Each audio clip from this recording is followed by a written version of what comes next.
एक साधक का सवाल है, जिज्ञासु हैं, प्रेमी हैं और भक्तों को तो सदा प्रणाम करना ही चाहिए कि वो अपने लक्ष्य पे चले, खुशी मिलती है। तो उन्होंने कहा है, अजी जीव या हम सब निरंतर दुखी क्यों हैं? क्या कारण है?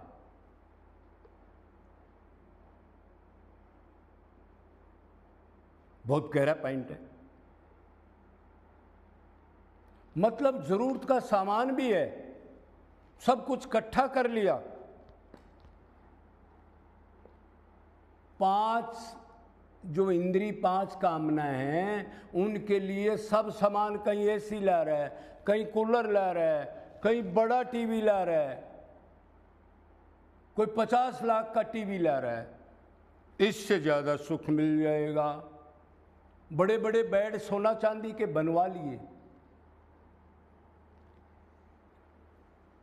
बड़े बड़े कपड़े डाल के देख लिए, अलग अलग स्टाइल के, अलग अलग तेल, अलग अलग खाने की, ये मिलेगा, ये मिलेगा, लेकिन सुख का लावा लेस नहीं, दुखी हैं। और एक चीज और भी कही है इसने, हम दुखी हैं ये नहीं कहा, इसने पूछा है हम निरंतर दुखी क्यों हैं? मतलब कभी चैन नहीं है, इसका मतलब जानता है पूछने वाला। तो इसका एक मोटा कारण है,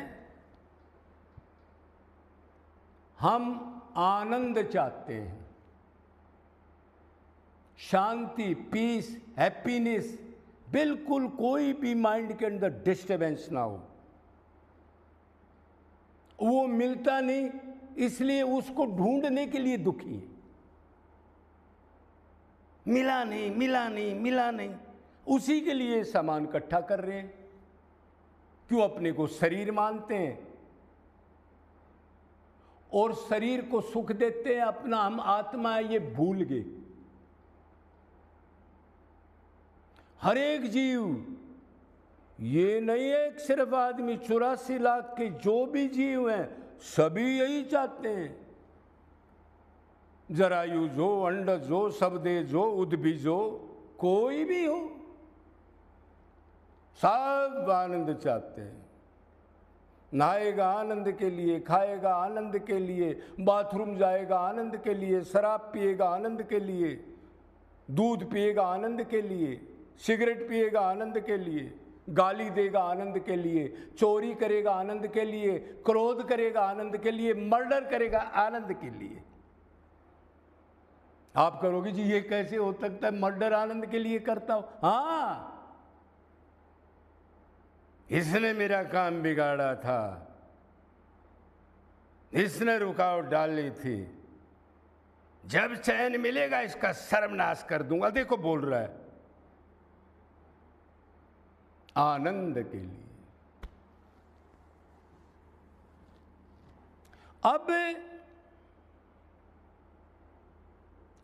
अब ये सोचते हैं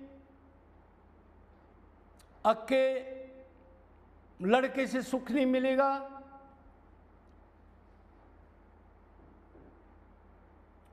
चलो इससे नहीं मिला, दोस्त से सुख मिल जाएगा, इससे भी नहीं मिला सुख तो लड़की से सुख मिलेगा।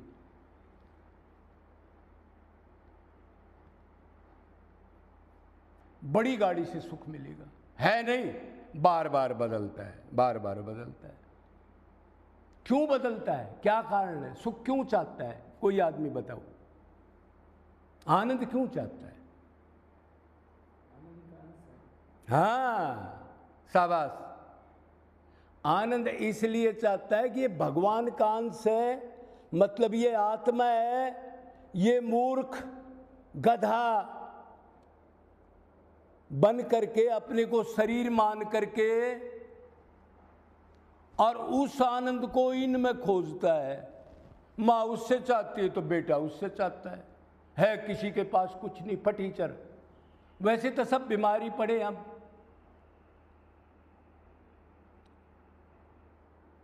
और क्षण भंगुर है, पलक झपकती है नहीं, है तो एक्सीडेंट हो गया, दोनों पैर कट गए, अब दुख, क्या करे। आनंद का अंश है, इसलिए आनंद चाहेगा, चाहना पड़ेगा। कोई नहीं ऐसा है जो चाहे नहीं। जब तक आनंद नहीं मिलेगा तो अब तक क्यों नहीं मिला?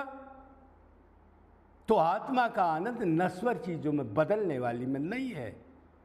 आत्मा नित्य चीज है, उसका नित्य चीज में आनंद है। निरंतर दुख तो उसको निरंतर आनंद चाहिए। ऐसा नहीं कि स्त्री पुरुष से थोड़ी देर का आनंद मिल गया, मिठाई से आनंद मिल गया, 5 लाख का आज फायदा हो गया, आनंद मिल गया थोड़ी देर का, फिर और कामना, और प्रारंभ से वो पैसे सारे लुट गए, दुखी दुख।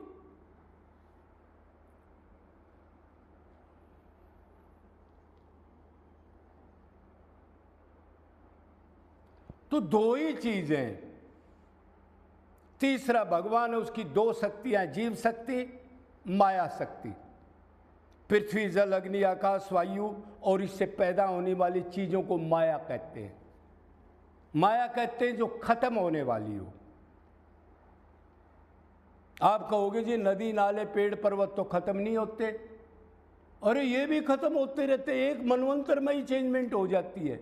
एक मनवंतर 30 करोड़ 67 लाख 20 हजार साल का, और परले में तो सभी बदल जाता है। 5 महाभूत की चीज बनी हुई कोई भी नित्य स्थायी नहीं रह सकता।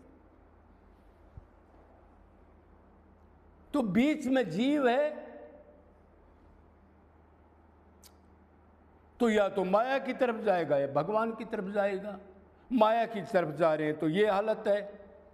जब ज्ञान हो गया, किसी गुरु ने बता दिया, ठीक ठीक गुरु मिल जाए और ठीक ठीक मान लें, अपनी बुद्धि को सरेंडर करके, अहंकार ना रखें, नहीं ये तो ठीक कर रहा है पर ये गलत कर रहा है, क्यों, मैं जानता हूं,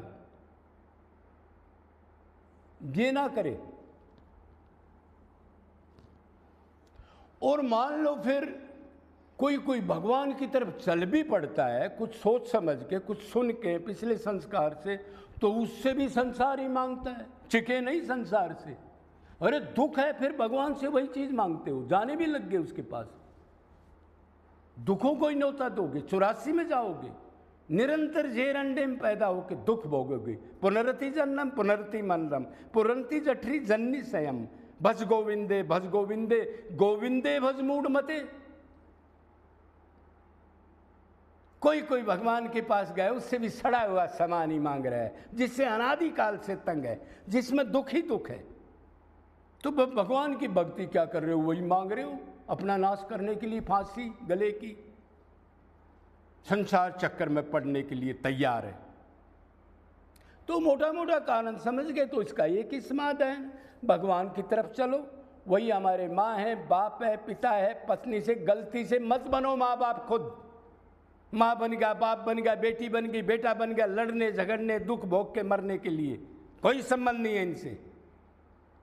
सिर्फ उससे संबंध हमारा, वही माँ है, वही बाप है, वही पिता पत्नी, सब कुछ वही, दुख सुख, लड़का लड़की सब वही है, उसी के पास आनंद है। ठीक गुरु का तत्व ज्ञान मिल गया तो निरंतर उस पर शरीर क्षण भंगुर है, अभी से शुरू कर दो, इसी टाइम से करूंगा करूंगा, मरने के बाद करेगा क्या, फिर तो 84 में भोगेगा बेटा, करने का तो यही है।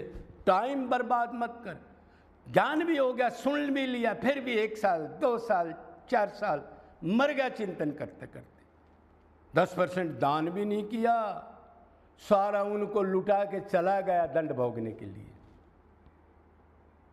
तो फिर निरंतर भक्ति करो, निष्काम भक्ति करो, सिर्फ उसकी सेवा, भगवान को सुख कैसे मिले, उसका सानिध्य कैसे मिले, ये सिर्फ मांगना है। इसको निष्काम भक्ति कहते हैं। और एक की भक्ति करो, भक्ति भी करने लग के 10 दई देवता बैठा रखे हैं।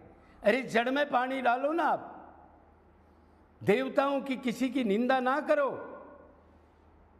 लेकिन जब सारे उसी में समा जाते हैं, भगवान ने कहा मैं उल्टा पीपल का दरख्त, तू जड़ गोलोक में जड़ में पानी डालो, ब्रह्मा जी खुश, शंकर भगवान उससे ज़्यादा खुश, विष्णु भगवान उससे ज़्यादा, अरे पितर देवता सब कुछ नाचेंगे, कुल देवता जो ये नवरात्रे पुरात्रे अड़ंगे में बड़े हो तुम, 10-10 चीजें अलग अलग कर रहे हो संशय करके, ये गलत हो जाए, ये ठीक। खाली भगवान की निष्काम भक्ति क्यों नहीं करते? सब कुछ मिल जाएगा। क्या बीमारी क्या लगी है? अब सावधान, डरो मत। और दुख मानते हो तो फिर उसके लिए निरंतर कुर्बानी दे दो, मरने टाइम तक वही मेरा है और उसी के लिए रोऊंगा। कब तक? जब तक प्राण है। जय जय